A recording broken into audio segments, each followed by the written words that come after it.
Everyone, welcome back to my channel অপর্ণার blog. আমার কাছের এবং দূরের সকল বন্ধুরা কেমন আছো? আশা করি যে যেখান থেকে আজকের ব্লগ ভিডিওটি দেখছো সকলে ভালো আছো এবং সুস্থ আছো। আমরাও তোমাদের ভালোবাসা ঠাকুরের আশীর্বাদে বেশ ভালো আছি। সকালবেলা উঠে নিজের ফ্রেশ হয়ে নিয়ে তারপরে এই দেখো বাবু শোনার জন্য ম্যাগি করে দিলাম। আর যেহেতু ব্লগটা শেয়ার করছি স্যাটারডের, কারণ স্যাটারডেতে বাবুর সোনার স্কুলে সব বাচ্চারা ম্যাগি নিয়ে যায়। এবার আমি যদি না দিই তখন ওর মনটা খারাপ হয়, তাই বাবুর জন্য ম্যাগি বানিয়ে দিলাম। তারপর বাবু স্কুলে চলে গেল। আর এইদিকে দেখো বাবার একটা ভিডিও একটুখানি বাবু করেছিল, তো তাই তোমাদের সঙ্গে একটু শেয়ার করলাম। বাবা বসেছিল, বসে বসে গল্প করছিল আর কি। তারপর বাবু সোনা তোমাদের দাদা ভাই অফিসে যাওয়ার পরে মা বাবার জন্য এই যে টিফিন বানিয়ে দিচ্ছি।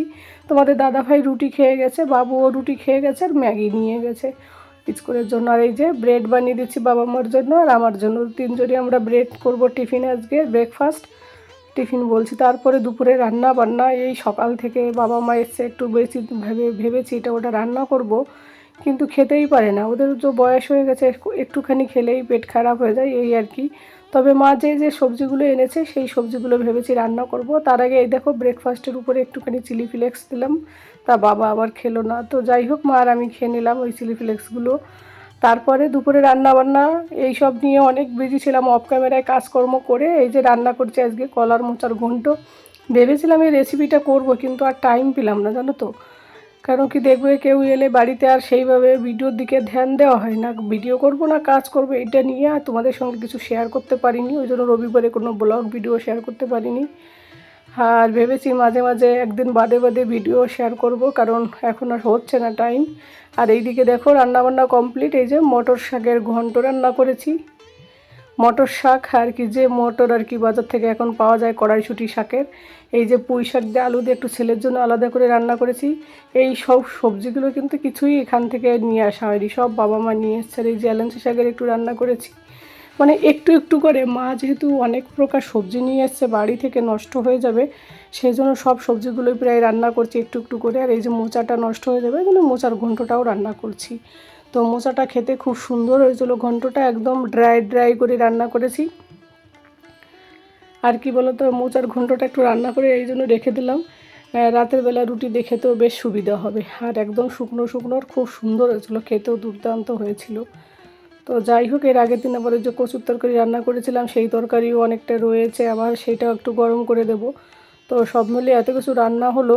এবার এইগুলো করতে করতে আমার অনেকটা টাইম মানে চলে গেল, 2টো বেজে গেল।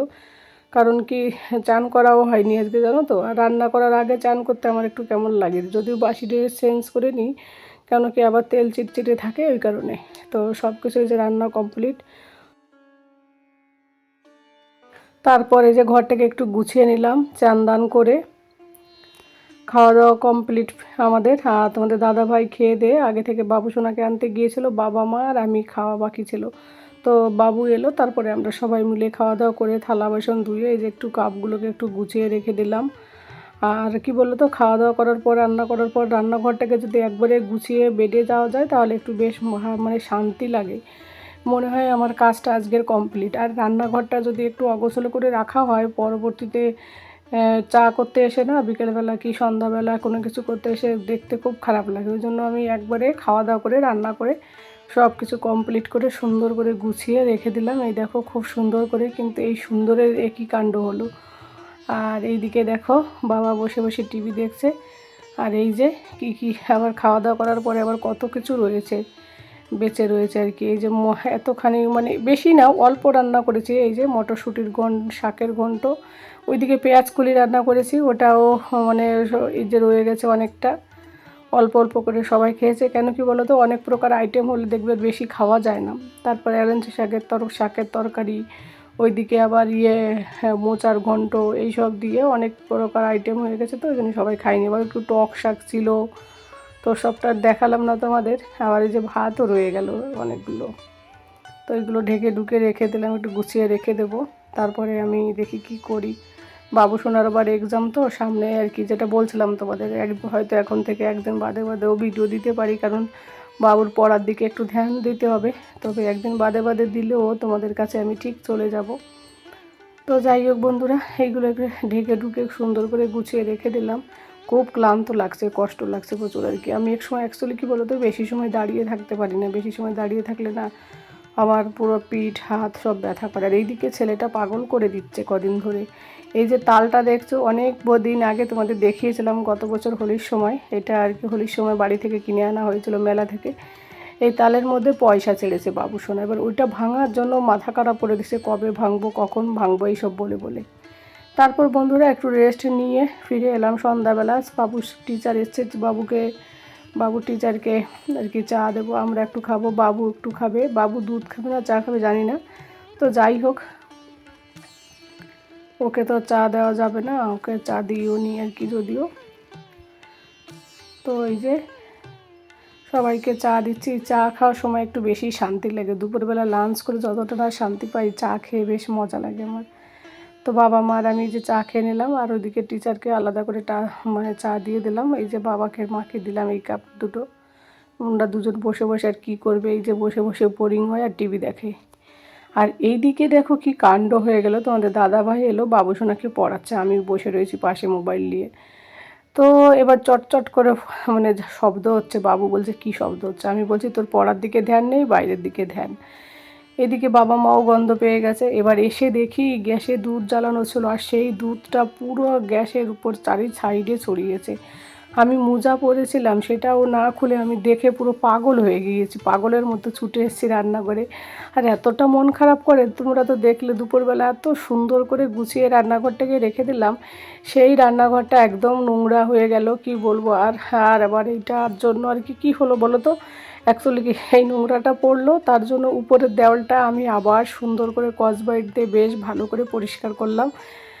ওইটা পরিষ্কার করতে গিয়ে মানে দেওয়ালটা পুরো ঘরে রান্না করে যত দূর পেরেছে, মানে ডাব্বা টাব্বা সমস্ত কিছু সব কিছু পরিষ্কার, মানে নোংরা হয়ে গেছে একেবারে। কি দুধটা ফেটে গিয়েছিল, তো সেই দুধের গ্যাসটাকে আমি কম করে দিয়েছি। এবার সেই দুধ ফেটে যাওয়ার পরে যে একটা ঘির মতো থাকে, সেই ঘিটা আর কি তেল ছিটছিটে সারা ঘর ছড়িয়েছে, নিচে উপরে সমস্ত জায়গায়। এবার আমি হয়তো স্কচব্রাইট দিয়ে ঘষে যেভাবে তোমাদের একটুখানি ভিডিওতে দেখাচ্ছি, কিন্তু আধা ঘন্টা লেগেছিলো আমার এগুলো উঠাতে। তো পুরো একদম লোহার জালগুলো যে টাইপের, ওইগুলো দিয়ে ভালো করে ঘষে ঘষে অনেকক্ষণ ধরে পরিষ্কার করেছি।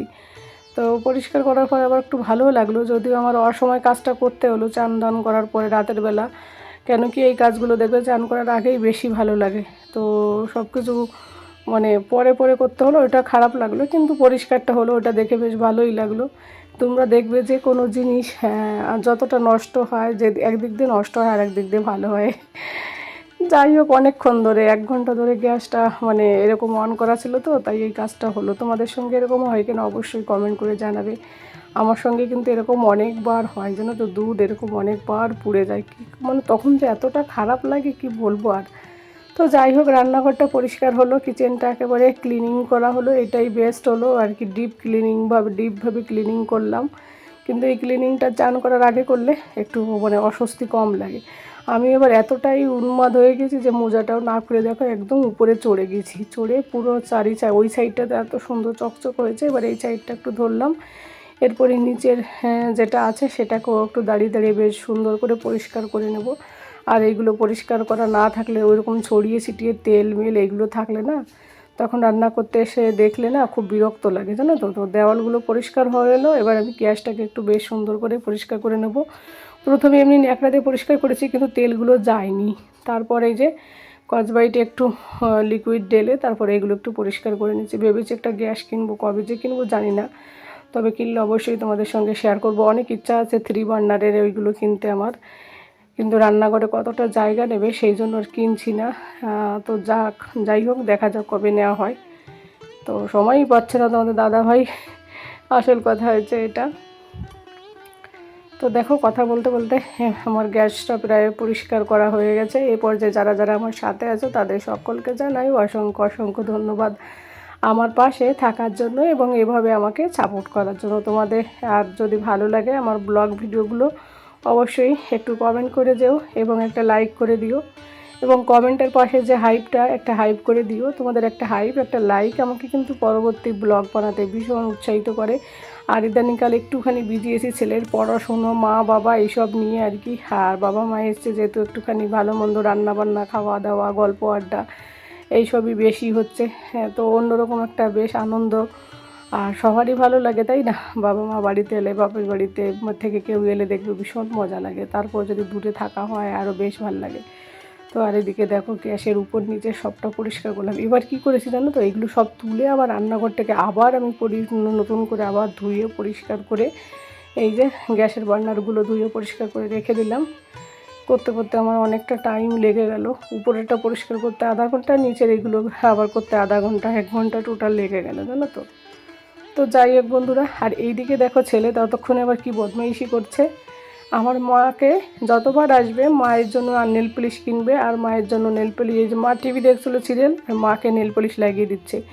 এবার আলতা যেভাবে লাগায় মাকে সেইভাবে পায়ে আলতা লাগিয়ে নেল পলিশ লাগিয়ে দিল। তো আমি এবার ওকে বকা দিলাম, এইভাবে কেউ লাগাই নাকি, মা পায়েটা একদম নষ্ট হয়ে যাবে। ও কি করেছে, ওই তুলিটা দিয়ে দেখো কি করছে, নেল পলিশ দিয়ে এরকম করে। তো এটা দেওয়ার পরে আমি বকা দিলাম, তারপর আর করলো না।